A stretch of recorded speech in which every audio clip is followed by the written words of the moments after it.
All right, everybody, welcome back to another episode of the Get Over Yourself podcast. For all of the people out there watching today's episode, I'm joined by my friend Brayden Fielding. Fun fact about Brayden and I, we actually dorms, no, we weren't roommates, but we dormed in the same hall freshman year. We both just finished LDS missions. We had no idea what was going on in our college lives, so we went to, what was it called, B9? Yeah, B9. Yeah, it was our freshman year dorms, and we were in the same hallway and stuff. So Brayden and I became good friends along with some other guys. And I wanted to have Brayden on the podcast today. He runs a very, very successful marketing agency. Brayden is one of the youngest, if not the youngest, seven-figure entrepreneur in marketing agencies. Is that right? You flatter me. But yeah, we just won an award for being the youngest ever to build a seven-figure marketing agency. That's amazing. That is going to be today's topic, everybody. I know marketing agencies, there's a lot of content online on YouTube and other podcasts on how to grow an agency. This episode is going to be special because I'm going to come at it from a few different business perspectives with Brayden here. He is very, very operations driven compared to a lot of marketing agencies where it's just kind of a churn and burn model. And so we'll kind of dive into that a little bit, as well as being a young founder starting up a marketing agency. I feel like, and you'll attest to this, it's a great path to dip your toes into entrepreneurship, and it can grow very well, as you've seen. So Yeah. Anyways, Brayden, definitely knowledgeable in the space. He knows what he's talking about when it comes to marketing agencies, as well as other business practices. We'll talk about some of his quote unquote failures of businesses as well. A few of his other experiments that kind of led him to where Tree Traction is at now. But with that being said, yeah, let's jump into today's episode.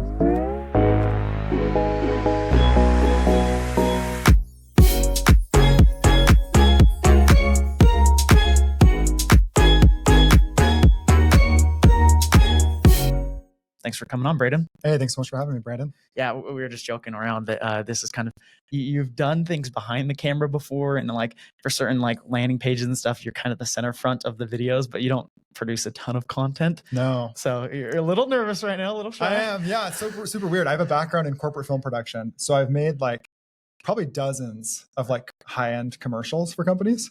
And like, I think it's because of that I'm like, dude, being in front of the camera is super different. Yeah.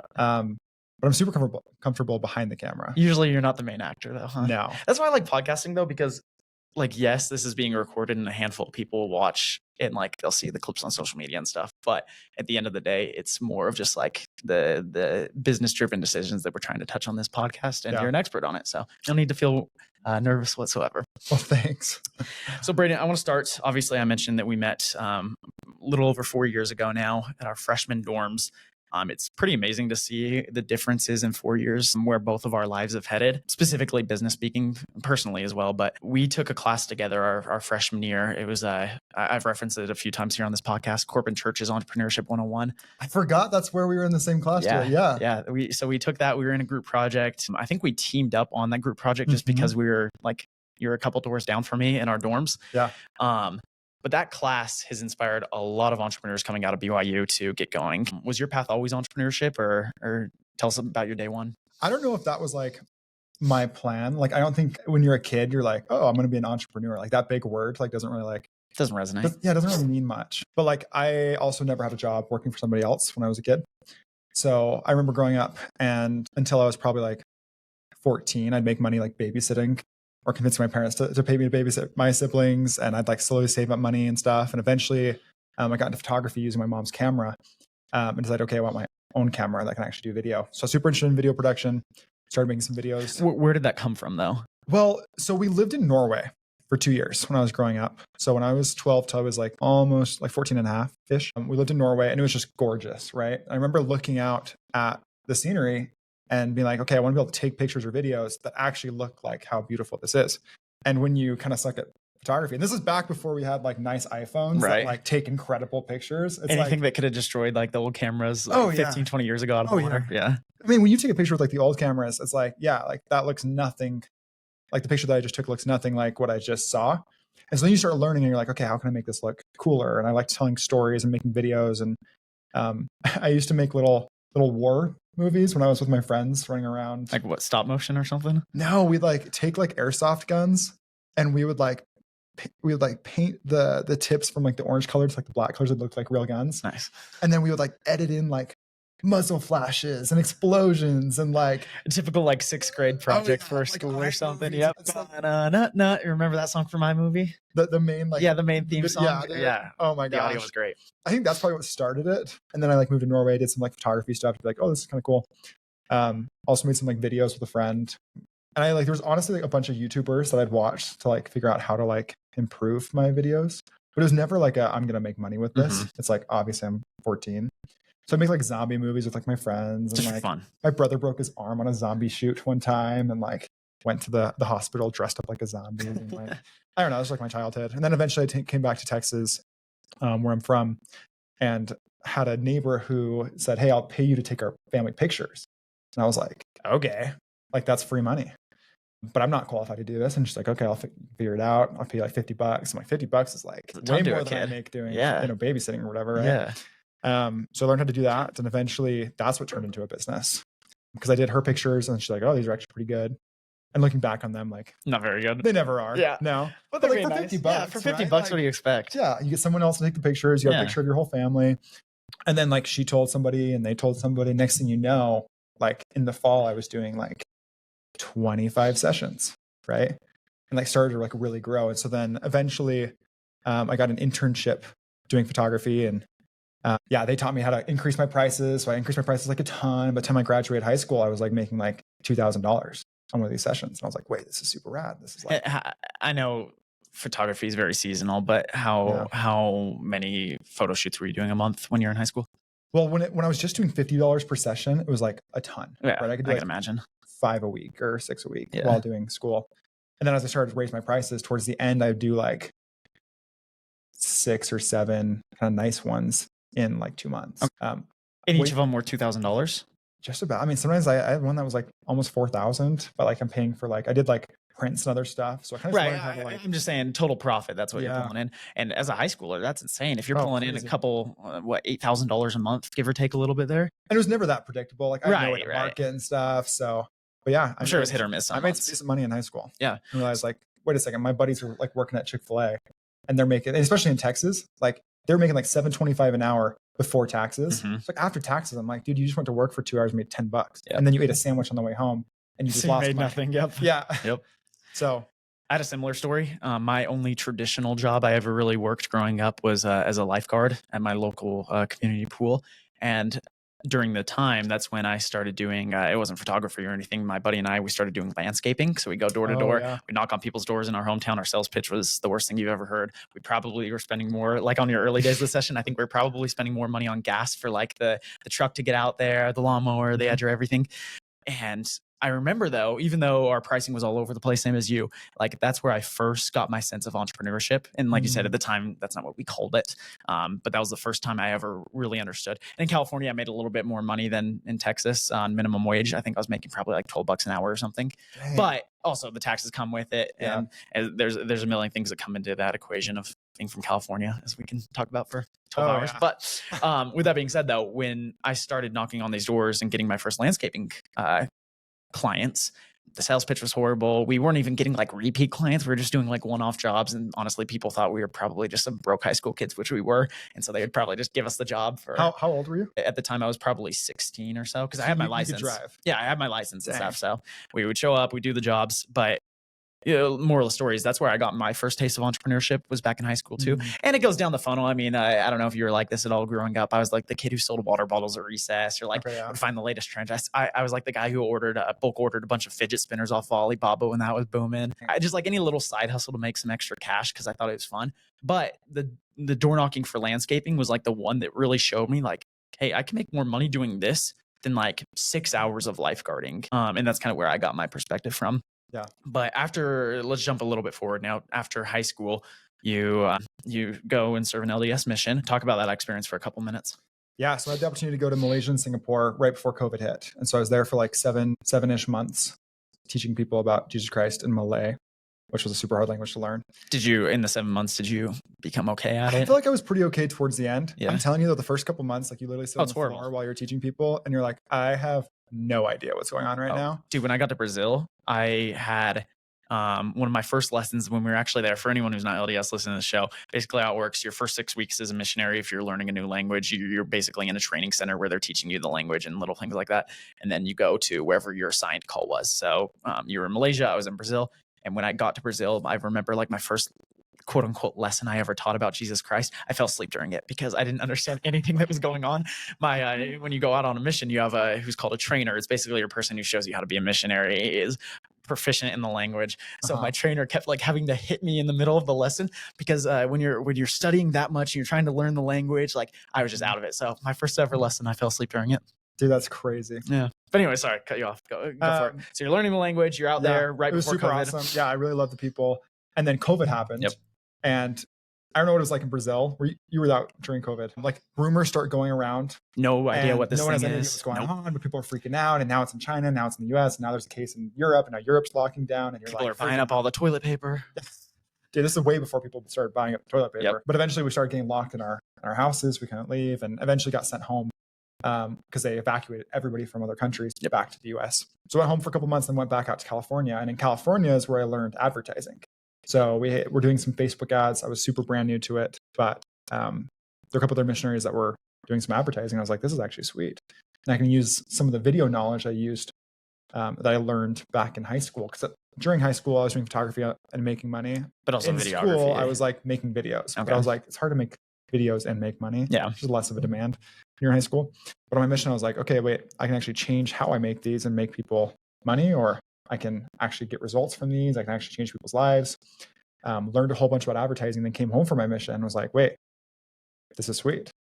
So I went back to the company, the photographer that I actually interned for that taught me all the photography stuff. And I said, hey, can I run your ads? I'll do it for free. Like, I just want, like, if you'll pay for the ad spend, I'll just want to learn.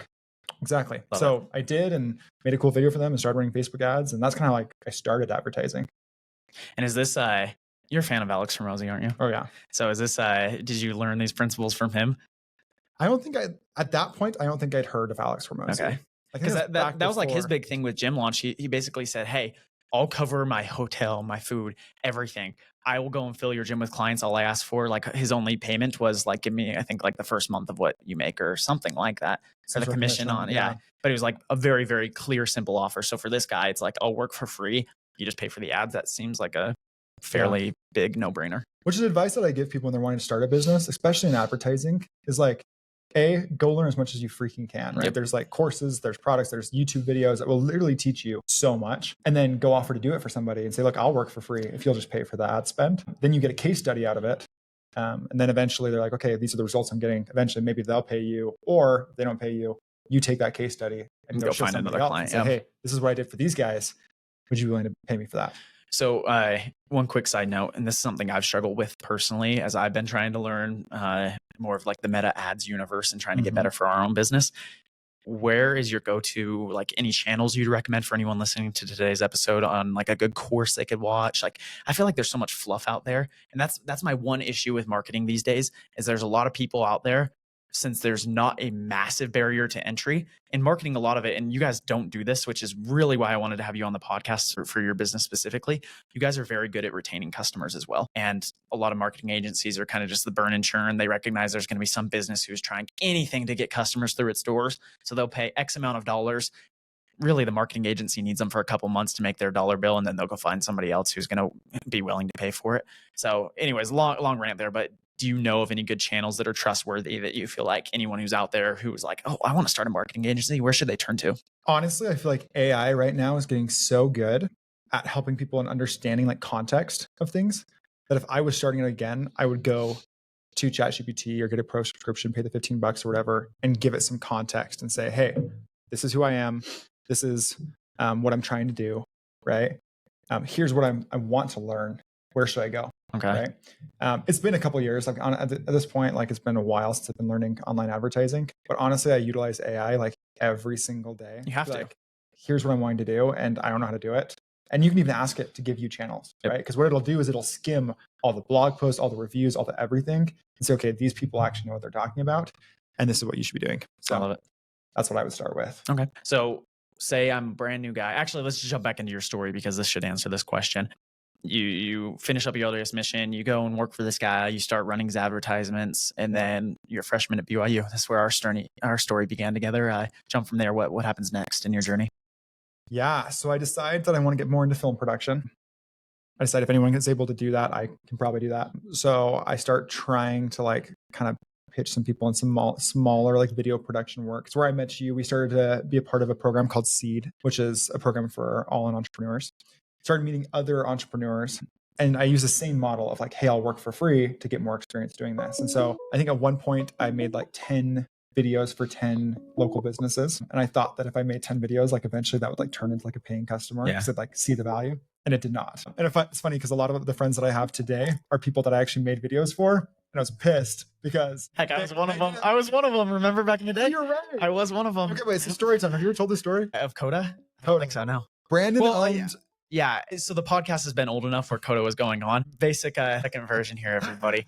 If you are a male at some point in your journey, if you are like a male who is interested in entrepreneurship in some point in your journey, you think to yourself, I'm going to make the next best clothing startup.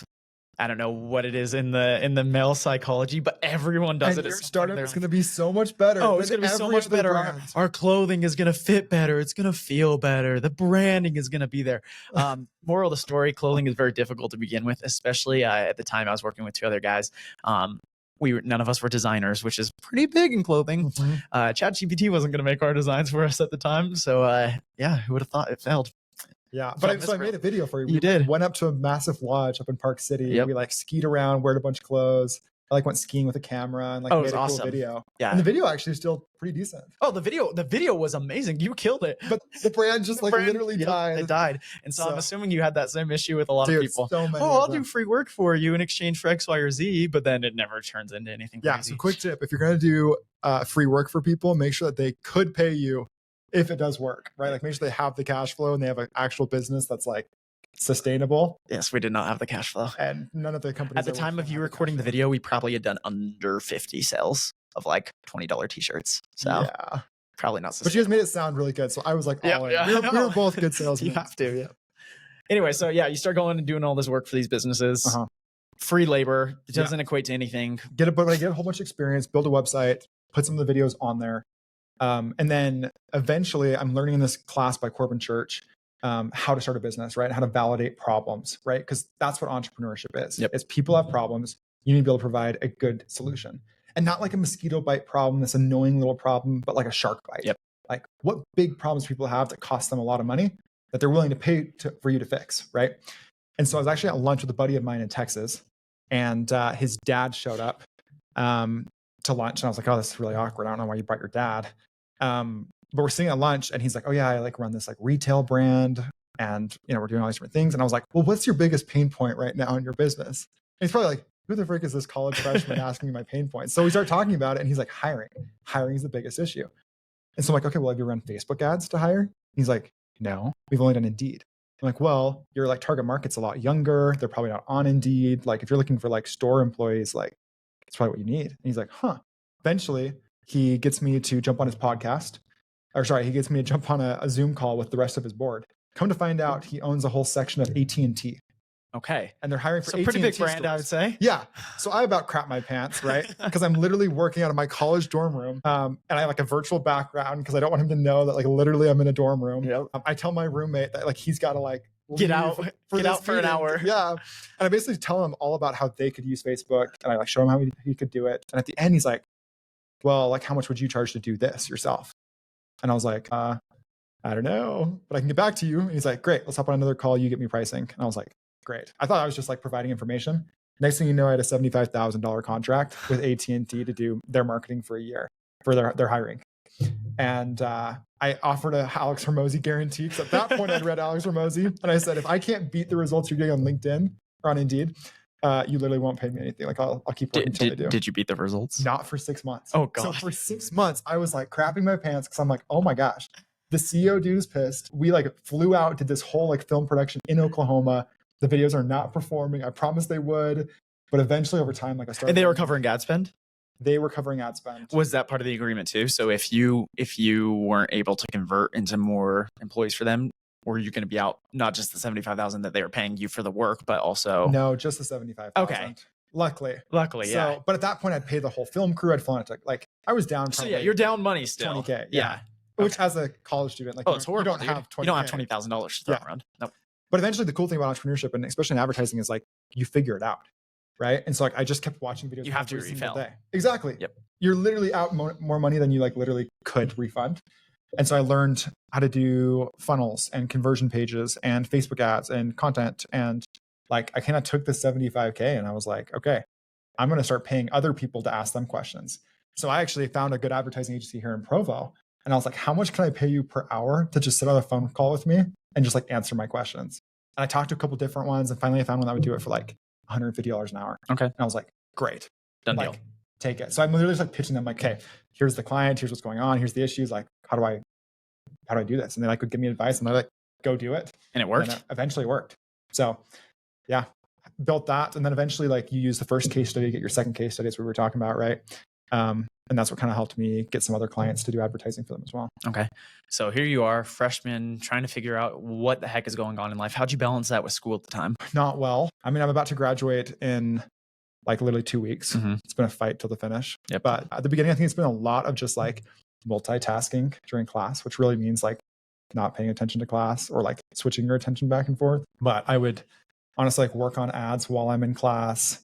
Eventually at some point I hired an employee to help me.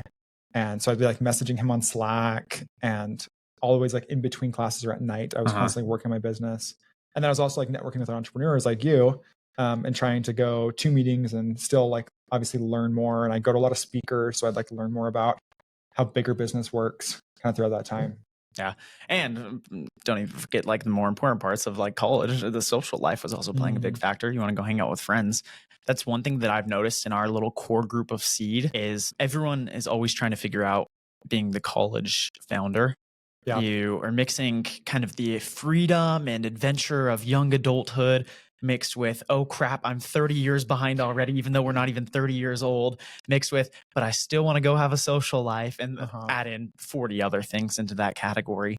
What would your recommendation be for any younger founders out there listening to today's episode of balancing the two? I feel like honestly, like you kind of just have to listen to like how you're feeling, right? If you're super excited about something in your business and you want to go work until 3 a.m., like, go for it. Go do it, right? Eventually you'll feel that you'll kind of start to burn out just a little bit. And you're like, okay, now I need to balance out this other part of my life. And then you'll go do some social things, right? You go to a football game, you go to volleyball games, you go spend time with people. And so I think I was always like spinning plates almost. And as soon as the plate starts to like slow down and almost fall off, right? Like that's when you like go back and start spinning that plate up again. And so I mean, it's just like a lot of long hours, long nights. I think that like if you're not the type of person that like wants to go work on something or build something or just doing it just like for a job, you probably won't have the passion to like, I agree with you. Like really like build something like cool because you can't like learn fast enough. I agree. And so I think constantly learning, like in my free time, like I was like watching YouTube videos about Facebook ads, how to grow marketing agencies. I was watching like today, if I started like running businesses, I'd like go watch Alex Hormozi's videos. I'd go watch Cody Sanchez's videos. Like that's what I would like enjoy doing in my free time.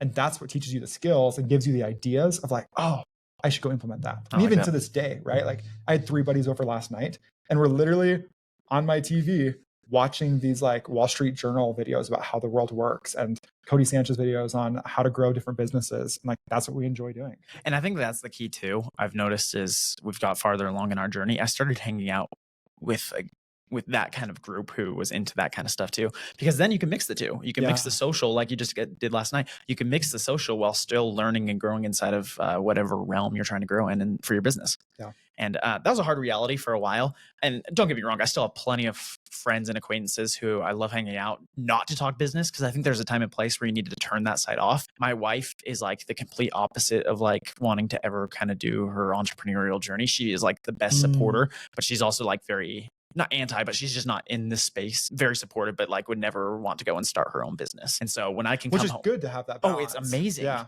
When I can come home at night and like, yes, she always wants to hear like, hey, did you guys get some new customers? How's the business? Like I can still have those conversations, but then it's not like I'm not giving her like our deepest, like most crazy intricacies and problems that we're having at interval. Yeah, here's the code that broke today. Yeah, here's the code that broke, or this is why didn't this sale close? Like I don't have those conversations with her, which makes it really nice because then when I do need that decompression time, that burnout time that you called it, I have that with my wife right now. Or insert your friend's name that you can go and have those conversations with. And I think that is a huge impact. Yeah, no, 100%. So let's jump a little bit farther along the road now, Brayden. So land that AT&T deal, you start doing other like video production type work for businesses.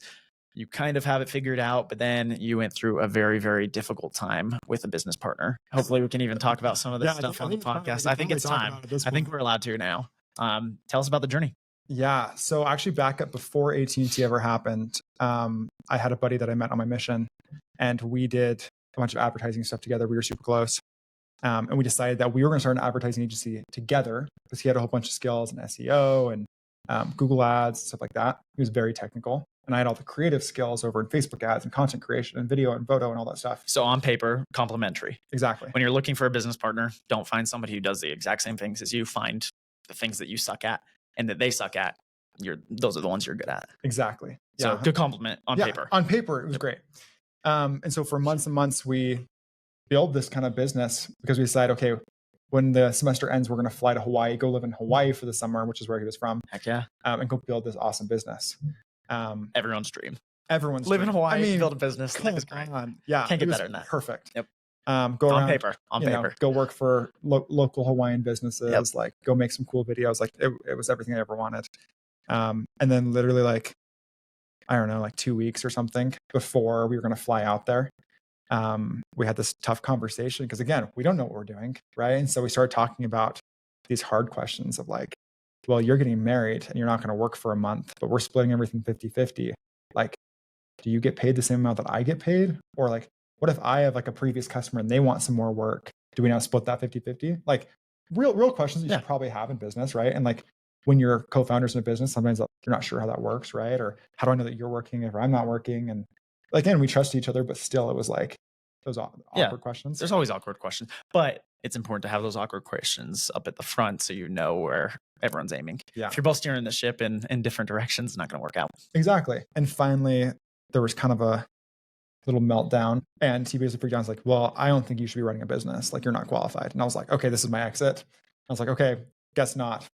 And we kind of broke that thing off. But it was kind of like a 5-month brainchild to kind of figure this out, learn how to make a website, like buy a domain for the website. Very, very basic. Get your business off the ground. Exactly. And we had like flights already purchased and stuff, like place to stay, like everything. So it was like a real big bummer. But that's what like launched me into like, okay, I'm going to prove him wrong. Right? Like I'm going to go do something that's like worth it. And then I got the AT&T deal probably 2 months after that. So I think it catapulted me into like doing something better. Okay. I didn't even realize that. So you got the AT&T deal after this had already all blown up. Yeah. And it was miserable. Like he got lawyers involved. He got like legal, he like took over our accounting. Like it was a mess. We could like barely do our taxes because we still had some revenue that we were able to get from a job that we did. And yeah, it was terrible. So if you're going to start a business, right, you need to have what's called an operating agreement. An operating agreement literally just outlines like, here's what I'm going to do. Here's what you're going to do. Here's what happens if I decide to walk away or you decide to walk away. And there's so many templates online that can make it super easy. In fact, you can use ChatGPT and say, here's the business, write me an operating agreement. Here's me and my founder. Here's what I do. Here's what he does.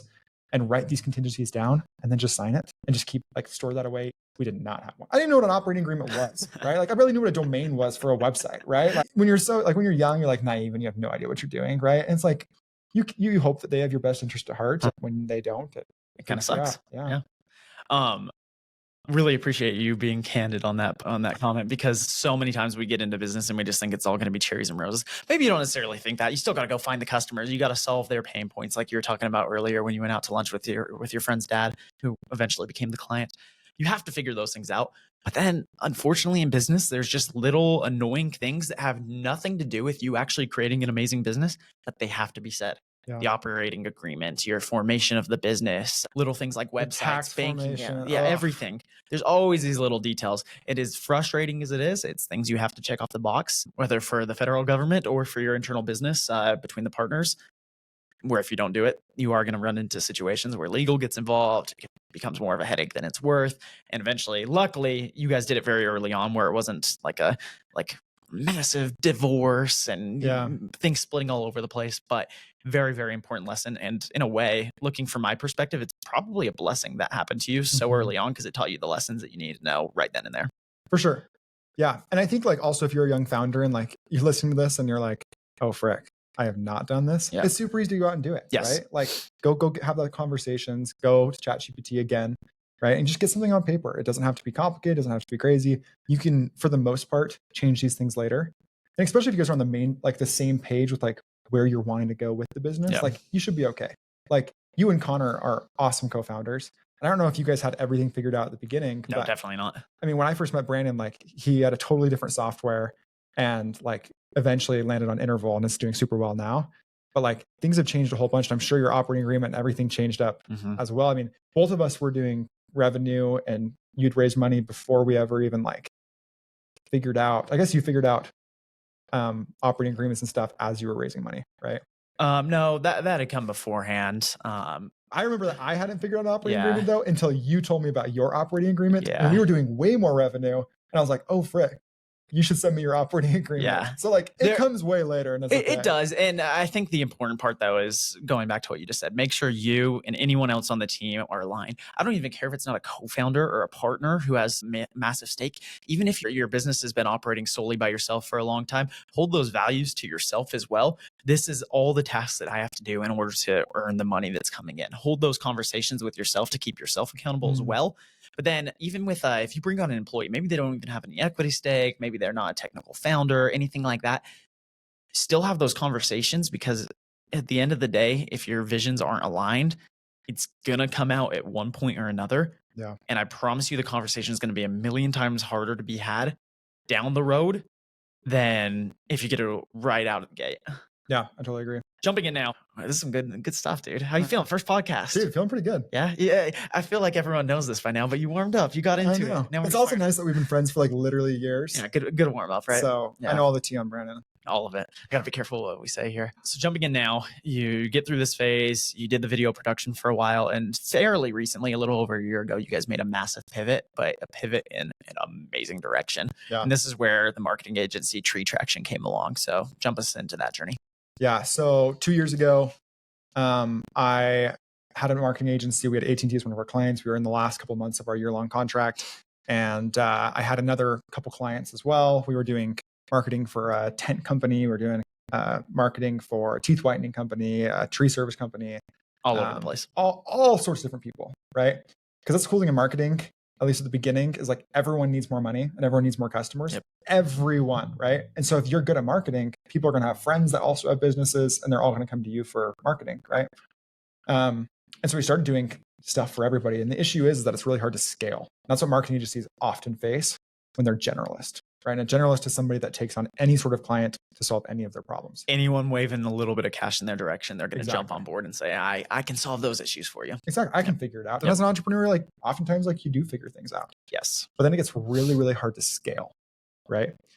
And so I'd heard a couple times that like, okay, if you want to like have a real business, you need like one type of customer and one type of service that you do really, really well.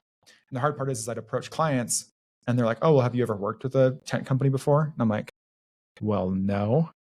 They're like, well, do you have any experience doing e-commerce brands? No. Also no. But could I figure it out? Probably. Yeah. Like Facebook ads are Facebook ads and, you know, content's content. But eventually I walked into our office one day and I was like, you know what? I did a little bit of research.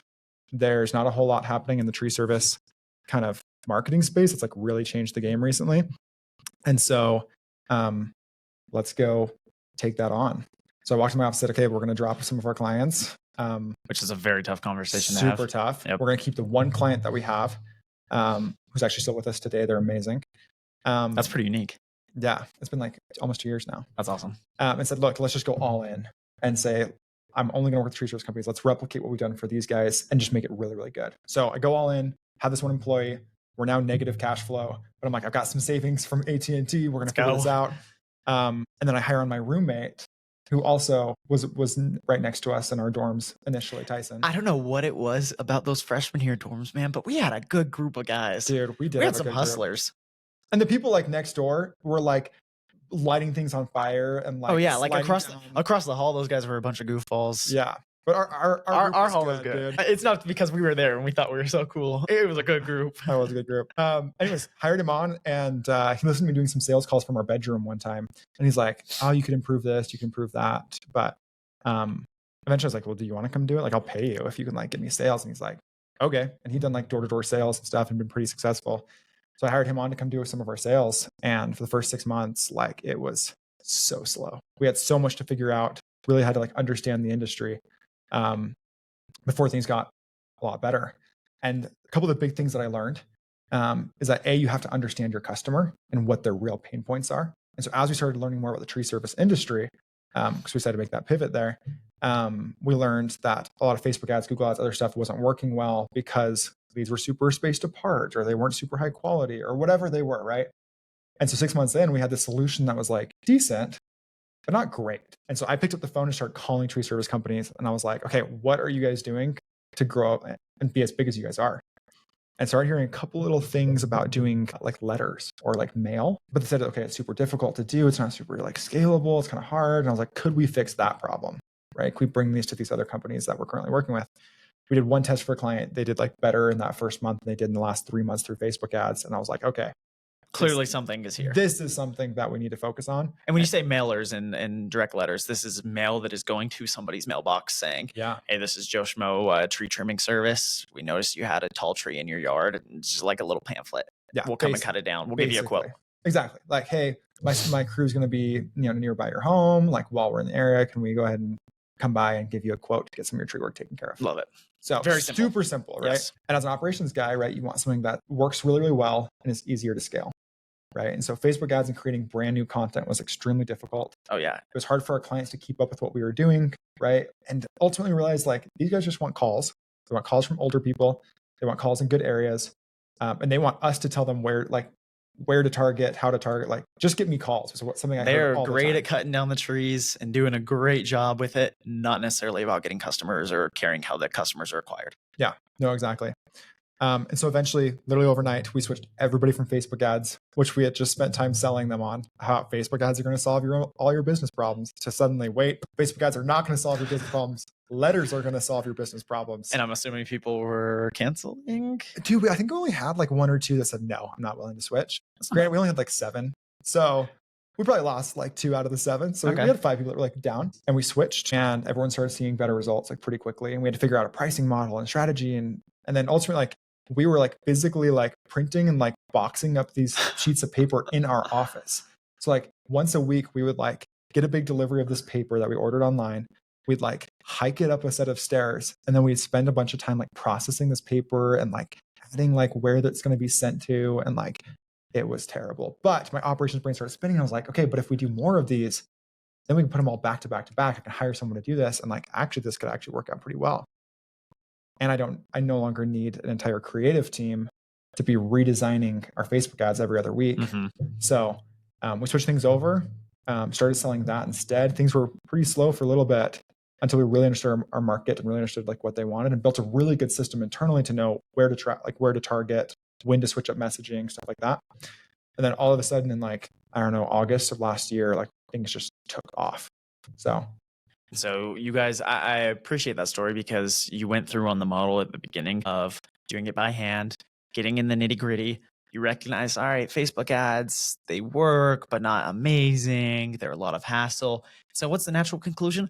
Let's go create more hassle by doing everything direct mail, physical papers, mailing them out ourselves, prepping them, everything all together, printing them yourself. You guys were the one-man shop for getting it all done, and it worked. And I think that's what got you to the point you're at. And the reason why I want to specifically point that out, I think there's a lot of times, and we did this on our early stage too, where before we pivoted into collections, we talked to business owners, and before our software could necessarily do the entire functionality, luckily we were pivoting from a different software tool, so it could handle a lot of it, but it couldn't handle everything. Mm-hmm. So a lot of the times when collection calls would be made, here we have a customer who's paying us $50 a month or something really, really low. But a lot of times I was the one fielding those calls. I would go on as a collection agent, as a first party collector, and I'd hop on and say, hey, I'm collecting on behalf of XYZ company. And I get people to pay us, and then we'd send it over to our clients. Was it scalable by any means? Not at all, but it got us into the base layer of like, all right, it's working. People are clearly willing to pay for it, and it's working. So let's scale that up. And this is like a real need, right? Like when you do it manually the first time, you think, okay, is this actually the solution that people are looking for? Yes. Right. And then you figure out, because then you don't waste all the time getting prepared thinking you have this amazing solution, which you might, but is it the ones you said earlier, is it the mosquito bite or is it the shark bite?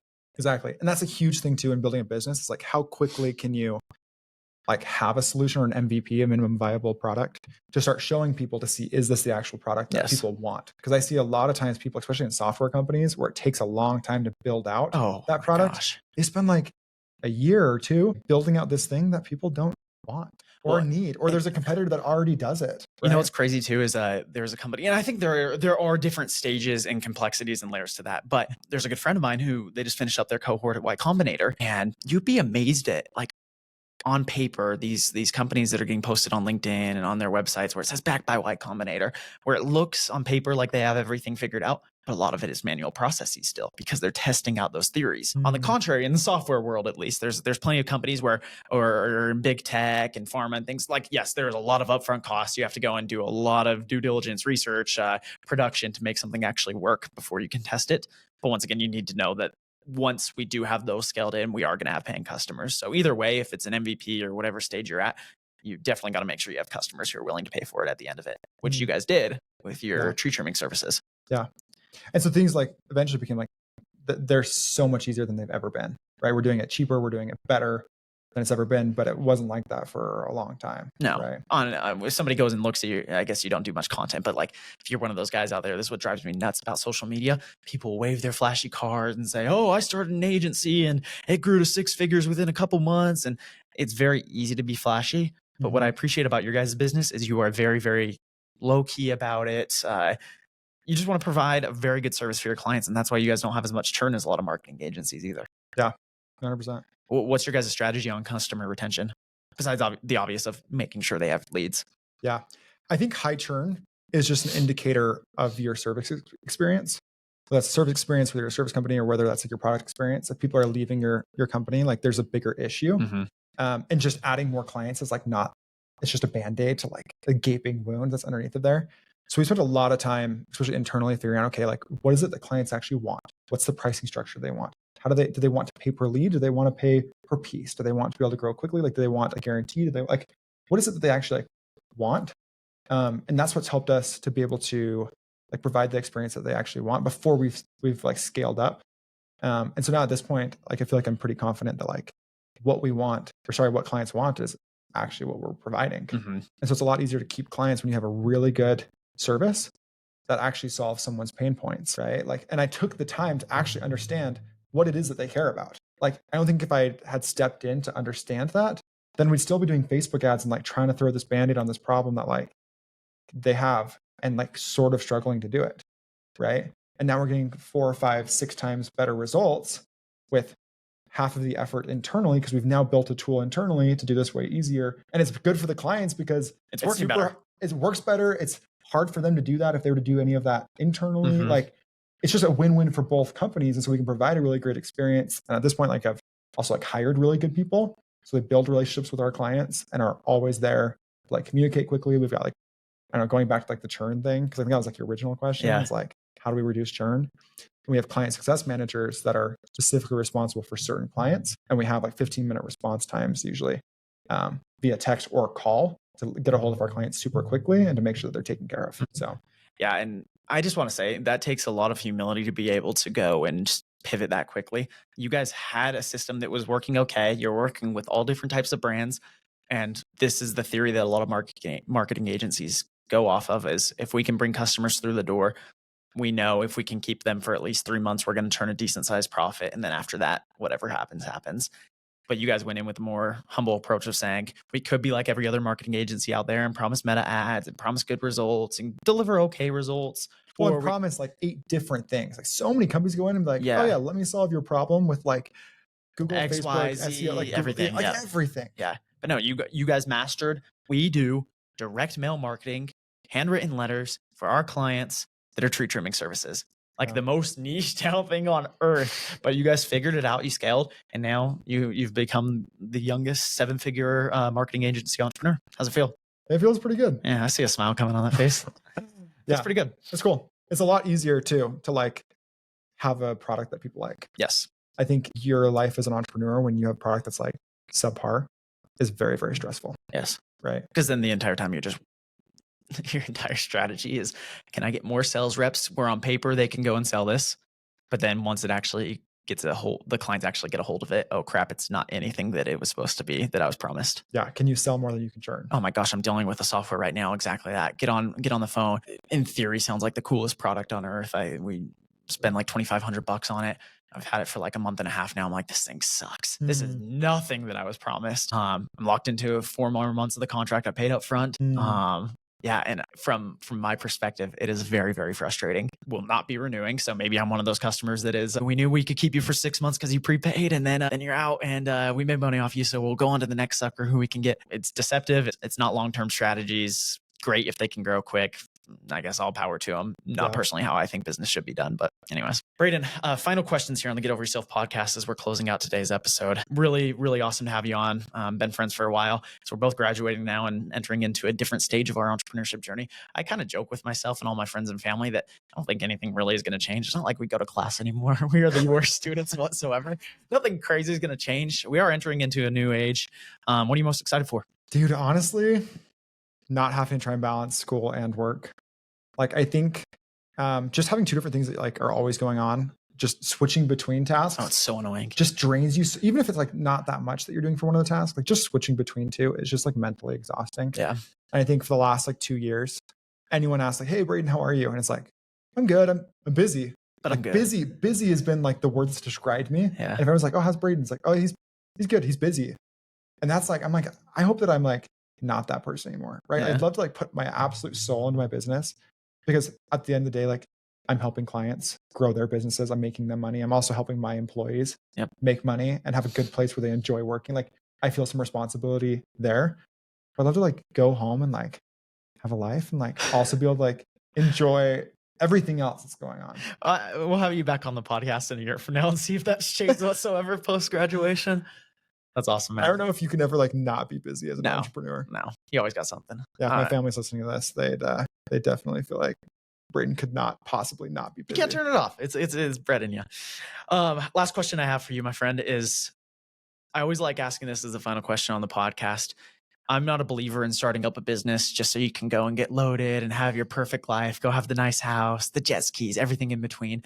I think entrepreneurship at its core is solving other people's problems and making their lives easier. Business drives growth through solving people's problems, these massive shark bites. And you can do that in all different types and forms. On yours, it's making sure businesses have enough leads coming through the door so they have jobs, so they can provide for their employees, so they can all go home and have a nice house and food on the table and provide for their children. On ours, kind of similar concept, making sure business owners don't have customers who are stiffing them on money, where same thing, they can provide for their families, go back. At its core, both of our products are solving similar pains, actually, if you dissect it a little bit. But long story short, if I was to ask you how you get over yourself in your business, how your business provides back to the community, and where you want to see that in the next 10, 15, 20 years, how do you want to personally give back to those around you and get over yourself? Yeah. Like we talked about on this podcast, like I was a kid initially that had a dream to go do my own thing, right? Go provide value, go do photography, go do whatever. And I love seeing other entrepreneurs shoot their shot as well. So many of the marketing agencies, even in my space right now, only work with companies that are over like $1 million a year in revenue, right? Which is great. You're helping the rich get richer. We've had the opportunity to be able to help people that, there were 2 guys in Idaho, names Mick and Sam. And they had like 1 truck and like trying to figure it out. And they were like desperately trying to figure out their business. They couldn't even get on a video call at the beginning with us, right? Like they like couldn't figure this out. And like, I think like 7 or 8 months in, they were doing like $80,000 a month in revenue, and their lives like totally changed. I think, I'm not sure if they're still in school or not, but I think stuff like that is super cool, where it's like, if I have the opportunity to like help you like go live your dream, right? And now you get to go walk around and be like, oh, I built something. I think that's super cool. Additionally, and I've talked to my mom a couple of times about this as well, like we want to also start like a charity too. My family lives down in Brazil right now on an expat assignment. And there's a lot of really cool projects that we can work on down there where my dollars go so much further, right? Like, you can spend $1 million on a super nice house here in the United States, or that $1 million could build you like 10 schools. down in another country, right? Maybe a little bit of an exaggeration, but the I don't know. principle stands. $100,000 can build you, Yeah. a heck of a lot of money in other countries. So Yeah, that's awesome, man. Yeah, I think at its core, that's what entrepreneurship should be. I don't think we should all just go and try and grow a business for the sake of growing businesses. It's fun, don't get me wrong, and there's a lot of pleasures that come with it. But at the end of the day, if we keep our focus on we're here on this earth to help God's children, and I could be a piece of the puzzle, I could be a tool in God's hands to go and help somebody with whatever pain point they have. That's what business should be at its core. So yeah, I totally agree. anyways, thanks for hopping on, man. We appreciate it. Guys, if you enjoyed today's episode, make sure to share with a friend that you guys are my entire marketing channel is you. Word of mouth so we can continue to grow this show. If you enjoyed Brayden, I'll include his Instagram or LinkedIn or anything like that on the episode description. So if you have any questions, are you okay if they reach out on LinkedIn? Yeah, please do. Perfect. I'll include that on the episode description, guys. And with that being said, we'll see you next Friday.